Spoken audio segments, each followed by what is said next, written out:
They say one bad apple spoils the bunch, but what if the whole orchard is rotting from the inside out? In the quiet corners of society, behind polished smiles, something festers. These aren't just criminals or outcasts. They're the ones we trusted. They walk among us, cloaked in normalcy, but underneath, they're the reason trust erodes, justice bends, and entire systems crumble. In our channel, we peel back the layers of charm and civility to reveal the darkness beneath, as we dive into the twisted minds of killers, who weren't just outliers, but killers hiding in plain sight. This is the story of Eric Copple, whose rage and anger claimed the lives of two innocent women and devastated a community. Born Eric Matthew Copple, many described him as a quiet, gentle and caring individual. Until he went on his murderous rage on Halloween night in 2004, Eric was seen as kind and fun-loving, albeit reserved. Very little was known about his childhood, but in 2003, he was engaged to Lily Prudhomme, who he met in Napa Valley, California. Lily was the love of his life and was best friends with Adrienne Insogna. In the summer of 2004, Eric and Lily had an argument and Lily broke off their engagement. Eric was both furious and depressed and found every means to change Lily's mind. On the night of October 31st, 2004, Eric met Lily at a Halloween party with hopes of reconciling their relationship. However, it ended in a bitter argument. During the argument, Lily revealed that she planned to go on vacation with her best friend, Adrienne. Feeling further enraged, Eric started to drink and would let his rage grow further. He then made the decision to target the only person he thought was keeping him and Lily apart, her best friend, Adrienne Insogna. In 2004, Adrienne Insogna and Leslie Mazzara decided to move to Napa Valley, California. Leslie was raised by her single mother, Kathy, and her two older half-brothers on a farm in rural Anderson, South Carolina. When she was a little girl, her dream was to become a mother, a teacher, a nurse, and a Miss America before she was 21. And she came close to achieving one of those dreams when she won the title of Miss Williamston and went on to compete in the Miss South Carolina pageant. When Leslie's mother moved to California, she called her daughter and invited her to spend summer in the wine country. Leslie fell in love with Napa Valley and landed a job as a public relations specialist at a winery owned by Francis Ford Coppola, who was an American filmmaker and director for the movie The Godfather. Leslie moved in with Lauren Mianza, an all-state athlete with a political science degree, and Adrienne Insogna, a civil engineer with the city's sanitation district. When Adrienne moved in, her best friend Lily and her fiancé Eric came by to celebrate the occasion.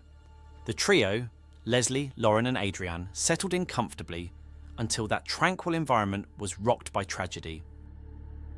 On Halloween night in 2004, the three roommates gave out candy to kids trick or treating until 11 p.m. when they turned off the lights and decided to go to bed.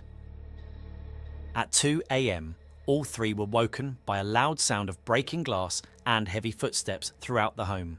Terrified, when the footsteps started to grow louder, Lauren escaped through the back door and hid in the yard. Once she heard someone climbing out of the basement window and running off the property, she began to make her way into the home and around the staircase toward the rooms of her roommates. Lauren found her two roommates brutally stabbed to death and called 911 to report the crime. From the beginning, investigators faced significant challenges in solving the case. There were few immediate leads, and the seemingly random nature of the crime puzzled authorities. Forensic evidence then became very crucial, as Lauren didn't get a good look at the killer. The killer was hurt during the attacks and left drops of blood, crucial DNA evidence. Police also had evidence which they only revealed later in the investigations. Police had located several cigarette butts outside the house, cigarettes that had been smoked down to the filter. Police believed the killer stood outside smoking cigarette while watching the house. The cigarette was an unusual brand with distinctive markings which matched those of Turkish Gold, a variation of Camel cigarettes that had only recently been on the market. A breakthrough finally came in September 2005, nearly a year after the killings. investigators turned their attention to Eric Matthew Copple, a man known to the victims through mutual friends.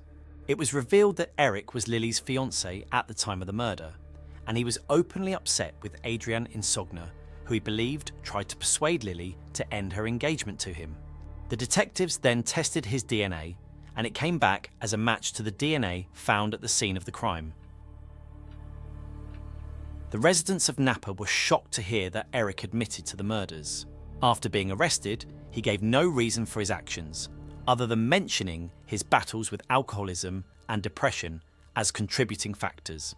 What was even more shocking was that Eric showed up at the funeral for all victims and consoled Adrienne's mother, who he knew very well. He and Lily even got married 3 months after Adrienne's brutal murder, and Adrienne's mother participated in their wedding. In her friend's honour, Lily played her favourite song, called "She Will Be Loved at the Wedding." To avoid putting the families through a trial, Eric chose to plead guilty to the charges against him. Eric received a life sentence with no chance of parole. He currently serves time at the Pleasant Valley State Prison in Coalinga, California. During his sentencing, Eric noted that he regretted his actions and apologised to the families. He agreed to waive his rights to appeal and not to speak to the media.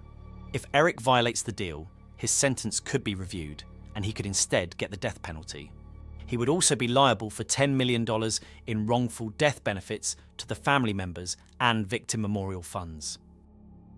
In court, Eric admitted that he did lie in wait outside the house that night. He entered it by using a knife to pry open the window, and he stabbed both women several times.